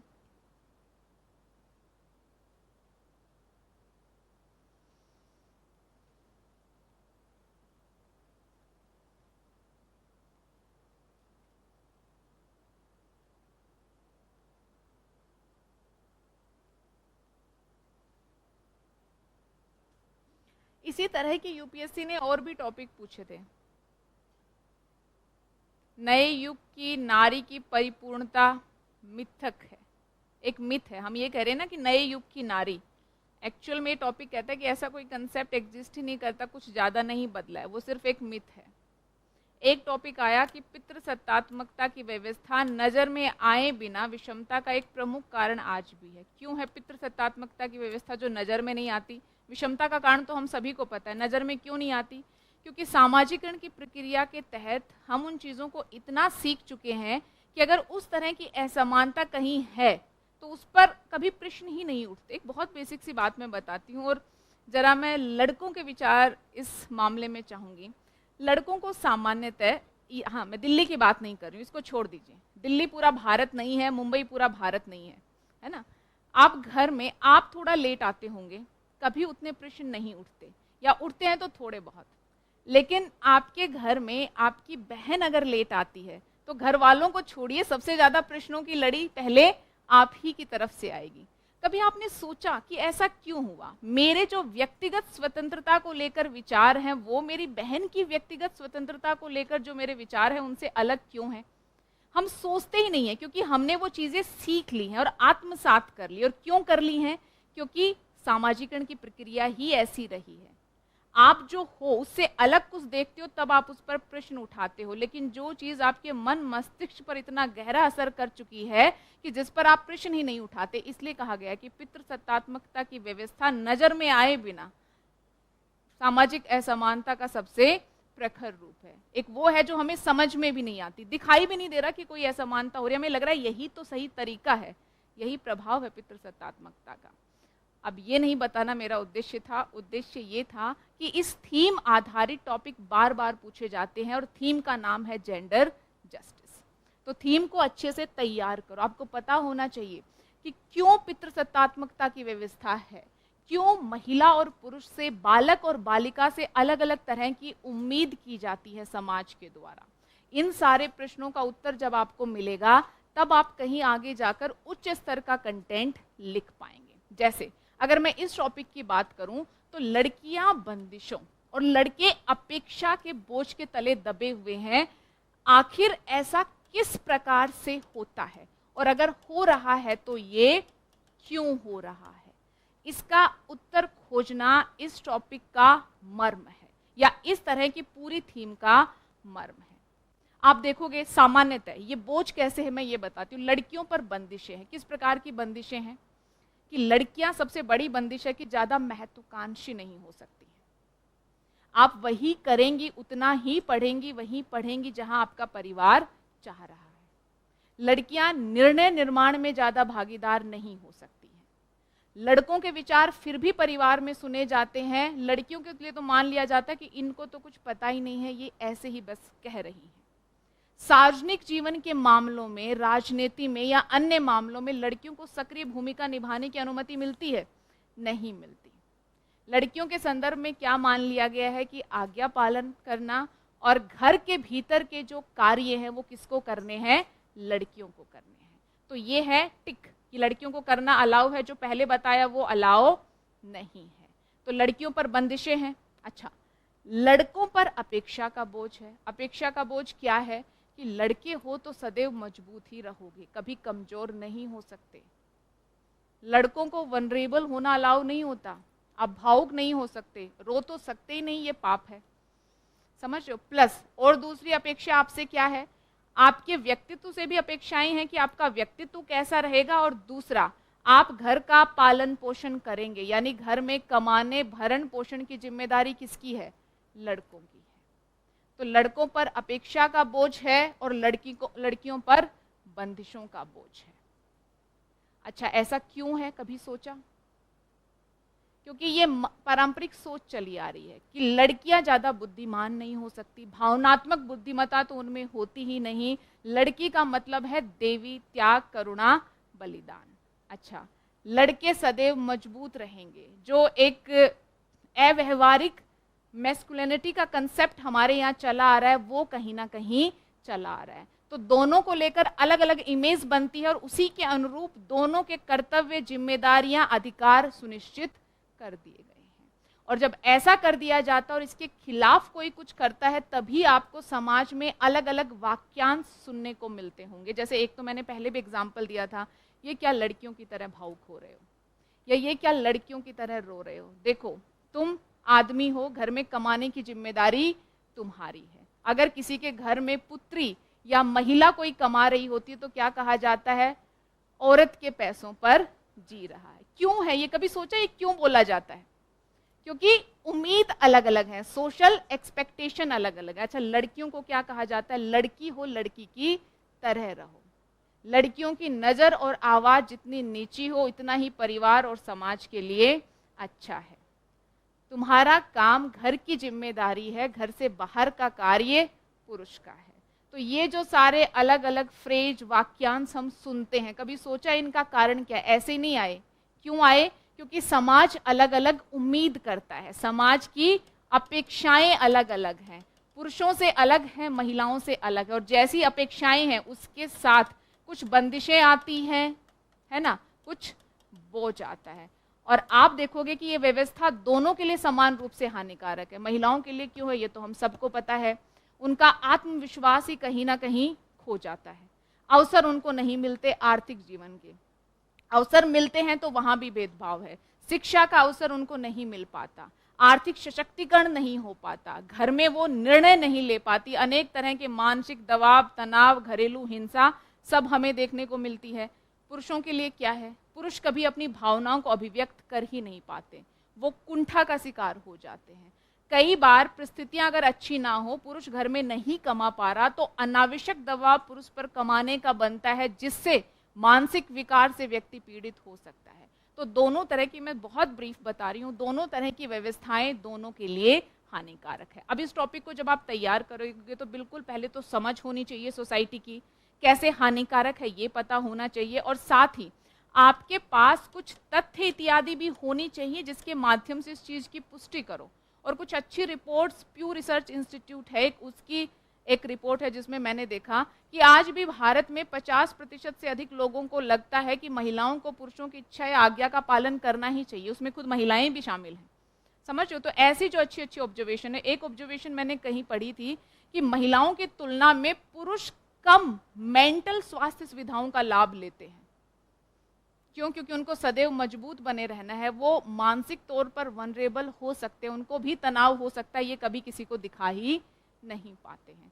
साथ ही आप देखोगे कि शिक्षा के स्तर पर अंतर जो क्या दिखाता है कि महिलाओं पर बंदिशें अधिक है। आप देखोगे साक्षरता दर ओवरऑल भारत के स्तर पे कितनी है? लगभग 80% के आसपास, महिलाओं के मामले में 65% है। पीरियोडिक लेबर फोर्स सर्वे आता है, महिलाओं की श्रम बल भागीदारी दर पता है 22-23 के अनुसार लगभग 37% के आसपास, और यही श्रम बल भागीदारी दर पुरुषों के मामले में कितनी है? 80% है। तो जो मैं बताना चाह रही हूँ वो मैसेज ये है कि जब टॉपिक सोसाइटी से जुड़ा हो तो आपके पास अच्छी ऑब्जर्वेशन होना चाहिए, अच्छा कंटेंट, विषय सामग्री होनी चाहिए, अच्छी कोटेशंस होनी चाहिए, अच्छी कहानियाँ होनी चाहिए। अब कहानी क्या बन सकती है? आप बना के भी रख सकते हो। मैंने एक एडवर्टाइजमेंट की कहानी आपको बताई थी कि कैसे एक लड़का सेकंड आने पर उसका पिता खुश तो है लेकिन कहता है कि अरे लड़की से हार गई। अच्छा, कोई आप काल्पनिक कहानी भी बना सकते हो कि राहुल नाम का एक बच्चा है जो अपने शहरी स्कूल में पढ़ रहा है, एकल परिवार में वो रह रहा है जहाँ उसके माता पिता दोनों कार्यरत हैं और घरेलू कार्यों में दोनों समान भूमिकाएं निभा रही हैं। जब एक बार इस बच्चे को स्कूल की तरफ से ग्रामीण परिवेश में भ्रमण करने का अवसर मिलता है तो गांव की जो प्राकृतिक सुंदरता थी, पशु पक्षी, सबको देखकर वो मंत्रमुग्ध हो जाता है। लेकिन उसके बाद जब वो और आगे देखता है तो उसे समझ में आता है कि स्कूल में सिर्फ लड़के पढ़ रहे हैं, अधिकांश लड़कियां बच्चियां घरेलू कार्यों में माता पिता की मदद कर रही हैं। ये सब देखकर उस बच्चे के दिमाग में अनेक प्रश्न उठते हैं और वो घर आता है, जो भी आप XYZ पिता का नाम दे दो, उनसे कुछ प्रश्न पूछता है कि आखिर ऐसा क्यों है कि ग्रामीण परिवेश में अधिकांश बच्चे ही स्कूल में जाते हैं, बच्चियां इतनी कम उम्र में अपने घरेलू दायित्वों में माता पिता की भूमिका निभाती हैं। अच्छा, पुरुष आप देखोगे अलग अलग चौराहे पर बैठे हंसी मजाक कर रहे हैं, जबकि महिलाएं घरेलू कार्यों में लगी हुई हैं। आखिर इस तरह का अंतराल क्यों है? जो भी उनके पापा का नाम आप मॉडर्न देना चाहें, परंपरागत देना चाहें, आप पर निर्भर करता है, जबकि अपने परिवार में तो ऐसा नहीं है। तो ये जो प्रश्न थे बच्चे के, ये पूरी सामाजिक व्यवस्था पर अनेक प्रश्न उठाते या हमें सोचने पर विवश करते, और उसके बाद आप अपना निबंध लिखना शुरू कर दीजिए। तो निबंध या ऐसे में आप कितना क्रिएटिव हो सकते हैं ये आप पर डिपेंड करता है। कैसे क्रिएटिव हो सकते हैं, कैसे ऐसे या निबंध को आप अप्रोच कर सकते हैं, इसकी गाइडलाइन मैंने आपको दे दी है। किसी का कोई डाउट, कुछ ऐसा? हाँ, क्लास के बाद पूछ लीजिएगा। सिंपल ये टॉपिक क्या कह रहा है कि गणित जो है ज्ञान का संगीत है ना, मतलब गणित एज ए डिसिप्लिन कितना इंपॉर्टेंट है। तो अगर आप जानते हो उस बारे में तो ही इस टॉपिक को लिख सकते हैं। मैंने पहले बताया था कि 1 या 2 टॉपिक हर साल ऐसे आ रहे हैं जो आपको अगर आते हैं, जैसे इस साल नहीं पूछा गया ऐसा कोई टॉपिक, बाकी कुछ कोर फिलोसफिकल हैं या किसी टॉपिक विशेष से जुड़े हुए, अगर आपको आता है तो आप इसे लिख सकते हैं। इसमें बेसिकली यही है कि गणित सिर्फ कैलकुलेशन तक का मामला नहीं है, बल्कि गणित उसके बियॉन्ड है। तो बियॉन्ड कैसे है वो डायमेंशन आपको इस टॉपिक में एक्सप्लोर करना है, ठीक है। तो इस टॉपिक का मर्म ये है, अगर आप जानते हैं उतना गणित के बारे में, एग्जाम्पल हैं, आप म्यूजिक से कंपेयर कर सकते हो, ये सारे डायमेंशन अगर आप एक्सप्लोर कर सकते हो तो इस टॉपिक को अटेम्प्ट करो। शांत रहेंगे, एक बार 1 से 2 मिनट जो मैं बताऊं वो ध्यान से सुनेंगे। कोशिश करनी है कि एक वीक में एटलीस्ट 2 टॉपिक आप ब्रेनस्टॉर्म करें। पहले अपने लेवल पर ब्रेनस्टॉर्म करेंगे, चाहे आपको आधा घंटा लग रहा है, 40 मिनट, 45 मिनट या 1 घंटा। बाद में धीरे धीरे उस समय को आप नैरो डाउन करेंगे, खुद ही वो समय कम होता चला जाएगा। अच्छा, ब्रेनस्टॉर्म करके आपको 4, 5, 6 पॉइंट ही याद आए, कोई बात नहीं, उसके बाद आप पुस्तकों की मदद ले सकते हैं, उसके बाद आप किसकी मदद ले सकते हैं, सर्च इंजन की मदद ले सकते हैं। लेकिन 2 टॉपिक पर वीक ब्रेनस्टॉर्म जरूर करने हैं। अभी क्लास की हैं, कैसे क्या करना है आपको पता है। अगर 1 महीना भी आपने ये नहीं किया तो आप भूल जाएंगे कि क्लासेस में क्या पढ़ा था, क्योंकि निबंध क्लास में लिखने जैसा कुछ नहीं था। जो आपने अटेंड की है क्लासेस, आपने चीज़ें सीखी हैं, और सीखी हुई चीज़ें कब अभ्यास में आएंगी, जब आप प्रैक्टिस करोगे। 2 ब्रेनस्टॉर्म करोगे, दोनों अगर ऐसे आप लिख पाओ वीक में तो बहुत अच्छी बात है। अन्यथा जितना भी कंटेंट 400-500 शब्दों का ही बना शुरुआत में, उतने के साथ आप लिखना शुरू करेंगे, अभ्यास नहीं छोड़ना है। प्लस और टॉपिक और कंटेंट तो आपको टेस्ट सीरीज मिली है, टेस्ट सीरीज के डिस्कशन हुए हैं, आप उनको देख सकते हैं। और आगे से अगर आपको ऐसा पता चले कि कुछ साल पेपर हुए, उनके डिस्कशन आप उनको अटेंड कर सकते हैं, वहाँ से भी आपको काफ़ी सारी अप्रोच, काफ़ी सारी जानकारी मिल जाएगी। तो क्या क्या चीज़ें हैं कि ऐसे में परिचय, transition, passage, main body, conclusion आता है, प्लस ब्रेनस्टॉर्म करना है तो कैसे करना है, अलग अलग भाग को कनेक्ट करना है तो कैसे करना है, हर एक बात पर ध्यान देकर आप निबंध लिखने की कोशिश करेंगे। अगर कुछ कमियां हैं, कमियां रहेंगी, अपना ही ऐसे दोबारा पढ़ो, उसे ठीक करने की कोशिश करो, ठीक है। तो ये सारी बातें हैं, जितना आप अभ्यास करोगे उतना ही निबंध लेखन कला आपकी बेहतर होगी। और अभी मैंने एग्जाम्पल दिया कि बच्चे ऐसे में 150 तक मार्क्स स्कोर कर रहे हैं, और उनके ऐसे आप पढ़ के देखना, ऐसा कुछ विशेष नहीं है जो आप नहीं जानते हो, सिर्फ आवश्यकता है तो अभ्यास की और चीज़ों को लिंक करने की। अभी हमने बेसिक स्तर की चीज़ें देखी हैं, हमने महात्मा बुद्ध, ये सब एग्जाम्पल देखे। आप चाहो तो धीरे धीरे इसमें विविधता ला सकते हो, आप और ज़्यादा एग्जाम्पल पढ़िए, चीज़ें पढ़ रहे हो आपको पता चले, उनको भी अपने ऐसे में लेकर आने की कोशिश कीजिए, ताकि आपका कंटेंट या विषय सामग्री भी धीरे धीरे यूनिक होता चला जाए। पर ध्यान रहे, यूनिक ऐसा ना हो कि जो टॉपिक के अकॉर्डिंग ही ना हो, यूनिक ऐसा हो जो टॉपिक के अनुसार हो, ठीक है। तो ये सारी चीज़ें थी। निबंध की क्लास को हम यहीं एंड करते हैं। उम्मीद करती हूँ कि आप कुछ चीज़ें सीख पाए होंगे जिनसे आपको लाभ मिलेगा। ठीक है, ऑनलाइन बच्चों ने जो पूछा था उसके बारे में कुछ रेस्पॉन्स भेजा है, सोहिल ने, शमा प्रवीण ने। कोई पर्टिकुलर टॉपिक लिखे, शमा का ये प्रश्न है, या सबको एक ही ऐसे में लिखना है? एक प्रश्न सुनना, मैम कोई पर्टिकुलर टॉपिक लिखना है या सबको एक ही ऐसे में लिखना है? मैं प्रश्न समझ नहीं पा रही, आप लोगों को समझ में आया? नहीं नहीं, सिलेबस कोई टॉपिक नहीं दे रहा। मैंने पहले क्लास में आपको सिलेबस दिखाया था, क्या लिखा है? मल्टीपल टॉपिक, विविध टॉपिक। आप कर क्या सकते हो, प्रीवियस ईयर के जो टॉपिक्स हैं या टेस्ट सीरीज के जो टॉपिक्स हैं उनको उठाकर लेखन अभ्यास कर सकते हो, ये आप कर सकते हो। ठीक है, चलिए once again all the best सभी को, अच्छे से पढ़िए, अच्छे से तैयारी कीजिए। हाँ, मेल आईडी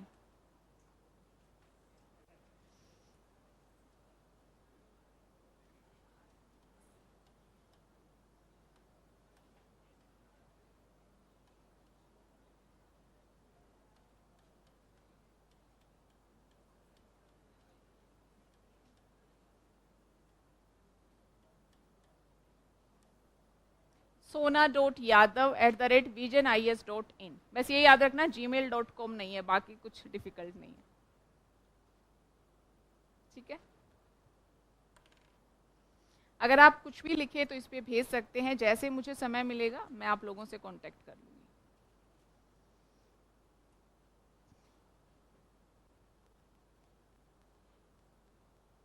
धन्यवाद आप सभी का ध्यान से सुनने के लिए, शांति बनाए रखने के लिए। और जब आप लोगों का सिलेक्शन होगा तब मैं एक बार फिर से आभार जताऊंगी कि आपने चीज़ों को सीखा, क्योंकि वो मैं अभी नहीं जानती कि कितना सीखा गया है। चलिए, ऑल द बेस्ट।